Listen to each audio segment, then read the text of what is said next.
How do you experience letting go? And what can you tell people to help them let go?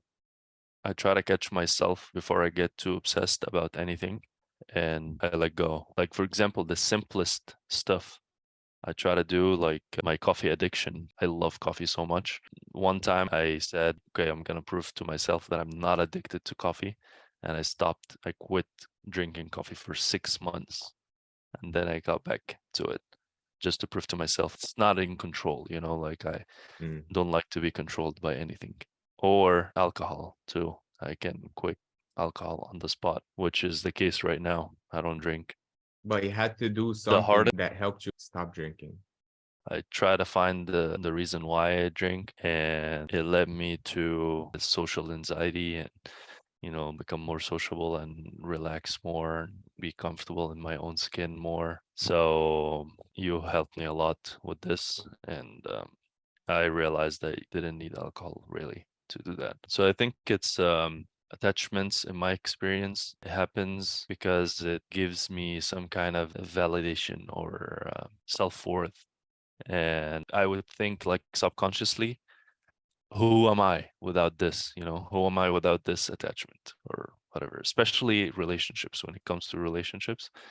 And biggest letting go experience in my life, my mother passing away, biggest lesson I've learned in my life, bro, which was let go. And you learn the hard way. This is my experience. Like, this is how I learned when life try to teach me something. It will be repetitive unless I see it and I finally learn because Mm. it won't stop. It will happen in different situations, different scenarios, in different forms, but it won't stop until you actually get the lesson that it's trying to teach you. What did you learn? Letting go, like not to get obsessed by anything or attached by anything. Neutral, always, Yeah, let me talk about my experience with my mother because it's different than romantic relationship. So, like I saw it coming, of course, before it happened, right? Like when she had stage 4 cancer, that automatically translates in your head, okay, so I might lose this person. So, this is when it first happened. You start to feel the pain like stab in your heart. Then someone's not just stabbing, it's like doing this. You just take this feeling, you don't suppress it, like you take it all in.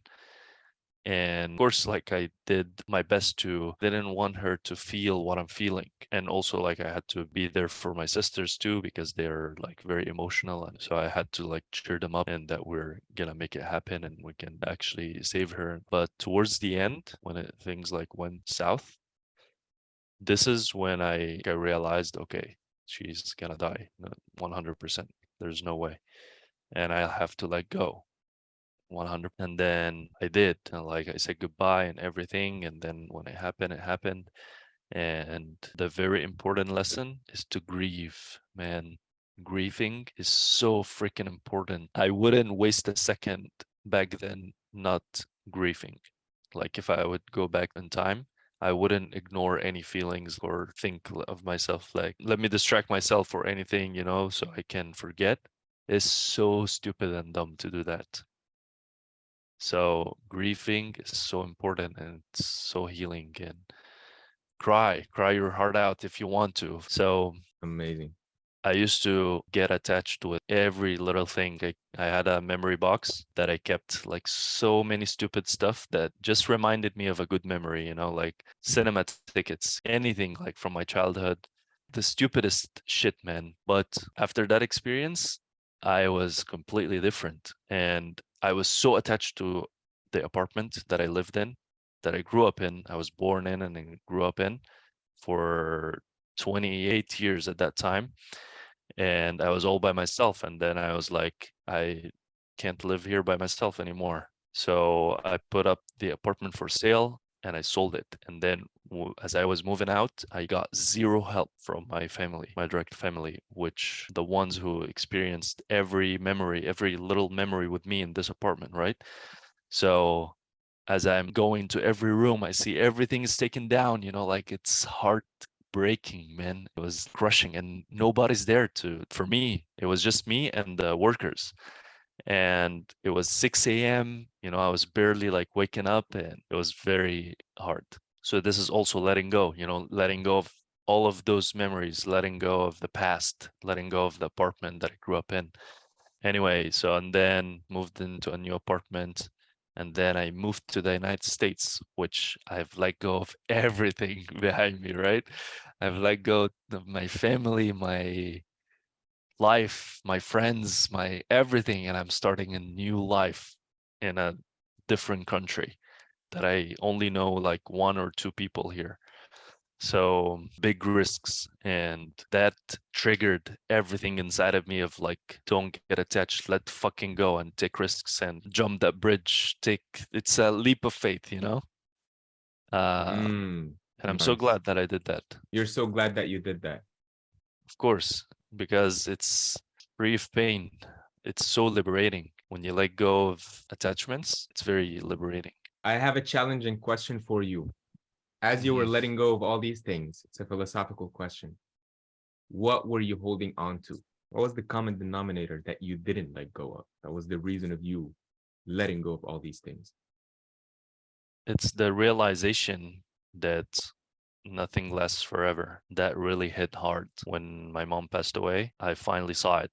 I was like, okay, nothing really lasts forever. So, like, everything is gonna come to an end. Everything and every human is gonna come to an end eventually, right?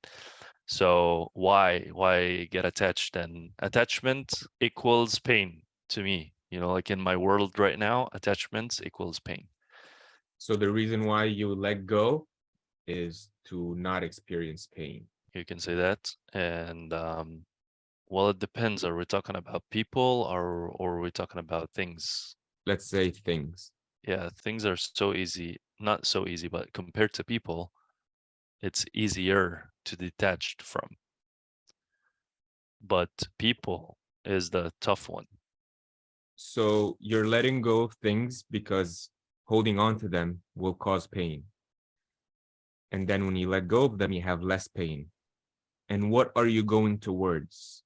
You're walking away from pain and you're going towards something. What is it? Liberty, Liberty. freedom. Mm. Yeah. Makes sense. Letting go leads to freedom. Here, I took some notes while you were speaking. So a mentor of mine taught me that not letting go when it comes to losing someone is like doing this in front of your eyes. You can't see the world. You're holding on to the image that you think is true, which is preventing you from connecting with them on a spiritual level. So once you're able to let go of the image of the attachment that you have to them, then you can actually connect to them on a larger scale. But holding on to that memory tightly is just painful, like you describe it. Yeah. Another example came to mind. You got a monkey and they put a banana in a cage, and the monkey can only put his hand through. But when he grabs onto the banana, because of his fist is now a different shape, he cannot pull out of the cage. And then the monkey panics and suffers a lot internally because his hand is stuck, but he's holding on to the banana. If you let go. All he has to do is to Yeah. let go. Yeah. That's what our monkey mind does all the time. Mhm. I personally experience it in people pleasing, whether it's at work or with friends. Any hint of somebody not being pleased with me, it plays on my mind. Most of the time, the other person has no clue. Most of the time, the other person is very pleased with me, in fact, or they don't care at all. But in my mind, it's a big deal.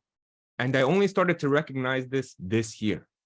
If you asked me 5 years ago or 10 years ago, do you have an issue with people pleasing? I'll be like, no, I don't care. I'm not a people pleaser. Come on, man. I'm a tough guy.